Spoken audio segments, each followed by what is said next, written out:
Olá! Hoje nós vamos falar de um assunto que é relativamente simples, mas justamente por ser simples, acaba passando muitas vezes de uma forma despercebida. E o assunto justamente é o que é ser produtivo quando nós estamos falando de estudo para vestibular. A preparação para o vestibular se resume em 4 itens: teoria, exercícios, simulados e revisão. Então, tudo aquilo que estiver relacionado com um desses 4 itens é algo produtivo. E tudo que fugir a um desses 4 itens é algo não produtivo. Então, é uma coisa bastante simples, como eu falei. Agora, vamos pegar alguns exemplos para poder entender como isso funciona no nosso dia a dia. Teoria. Quando falamos de teoria, nós temos basicamente 3 formas de estudar. Nós temos por meio de livros, materiais, nós temos por meio de videoaulas, nós temos por meio de aulas presenciais. Quando falamos de livro, nós podemos pegar um exemplo em que uma pessoa passou 1 hora estudando a teoria com um determinado livro. Depois que ela concluiu, ela pegou um segundo livro e foi estudar mais 1 hora naquele conteúdo, justamente tentando procurar algum detalhe, alguma informação a mais. Provavelmente, 95% ou mais desse conteúdo eram iguais. Ela foi estudar um segundo livro para buscar talvez um ou outro tópico que não tenha no primeiro. E olha só, você está investindo mais 1 hora para praticamente repetir aquelas coisas que você estava lendo. Justamente por questão de um ou outro detalhe que estava faltando. Então talvez estudar por vários materiais não seja algo produtivo. O mais recomendado seria que você tivesse um único material de qualidade que abrangesse todo o conteúdo que você precisa. Falando agora de aula presencial. Quando falamos de aula presencial, a aula em si é produtiva. Agora, olha, tudo que não for a aula em questão é algo não produtivo.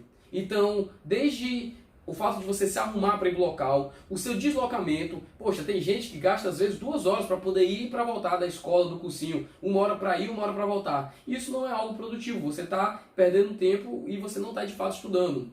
A troca de professores de uma aula para outra, às vezes demora uns 5 minutos, então imagina toda a troca de aula você está perdendo esse tempo. Outros aspectos como apagar o quadro, escrever no quadro, que é uma atividade muito mais lenta do que a fala. Então, às vezes, você pega uma aula presencial de 1 hora, se fosse por meio de uma videoaula, aquele mesmo conteúdo poderia ser apresentado em 15, 20 minutos. Então você tem uma perda de produtividade nesse aspecto, quando o professor está parando para escrever no quadro, que, como eu falei, é uma atividade extremamente lenta. Lista de exercícios. Você realizar uma lista bem elaborada de exercícios é produtivo.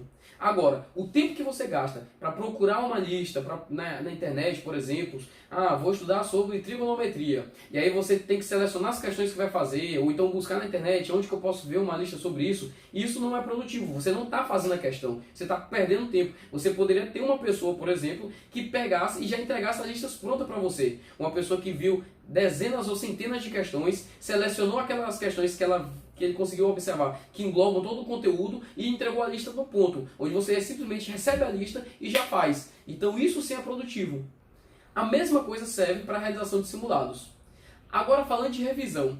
Quando você faz uma revisão daqueles conteúdos que você pode esquecer, isso é produtivo. Agora, quando você faz uma revisão que você aborda conteúdos que você sabe que você não vai esquecer, por exemplo, fazer uma revisão relendo a teoria do livro, isso não é produtivo, porque você está gastando tempo com uma coisa que você sabe que você não vai esquecer. Então, vou dar um exemplo. Se eu sei que a função do ribossoma é síntese de proteína, mesmo que isso é um item importante, todo mundo precisa saber disso, se eu sei que é uma coisa que eu não vou esquecer, não tem por que eu estar botando isso no meu resumo. E muito menos estar lendo um livro de novo, lendo sobre ribossomos e uma diversas outras quantidades de itens que eu poderia ter, que eu sei que eu não vou esquecer, gastando tempo de novo relendo esse conteúdo. Na minha revisão, eu tenho que ter um resumo pronto somente das coisas que eu poderia esquecer. Tirar dúvidas. Quando você tem uma dúvida e tem que buscar na internet por diversos mecanismos, abrir diversos sites, ou então utilizar vários livros para poder encontrar uma solução, isso não é produtivo. Porque se você tem uma dúvida, a sua atividade é simplesmente resolver essa dúvida. Então, o tempo que você gasta até encontrar a sua solução não é produtivo. Agora, quando você tem alguém que você simplesmente vai lá e busca essa informação e a pessoa imediatamente te responde, então isso sim é produtivo. Fora isso, existem aquelas atividades que não têm relação nenhuma com essas 4 atividades, como, por exemplo, mexer em redes sociais, utilizar o celular, se distrair por diversos fatores, que são atividades que não agregam nem um pouco a atividade, que logicamente não são atividades produtivas. E agora eu vou deixar uma atividade para você. Pegue todo o seu dia de estudo, desde a hora que você acorda para estudar até o momento que você fala que não vai estudar mais, e determine quantas horas estão sendo produtivas e quantas horas não estão sendo produtivas. Depois disso, deixe um comentário aqui sobre qual foi o resultado que você obteve.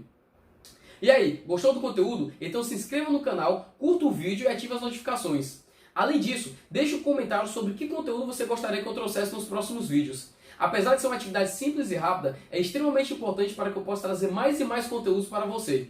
E era isso que eu tinha para trazer por hoje. Até a próxima aí, valeu!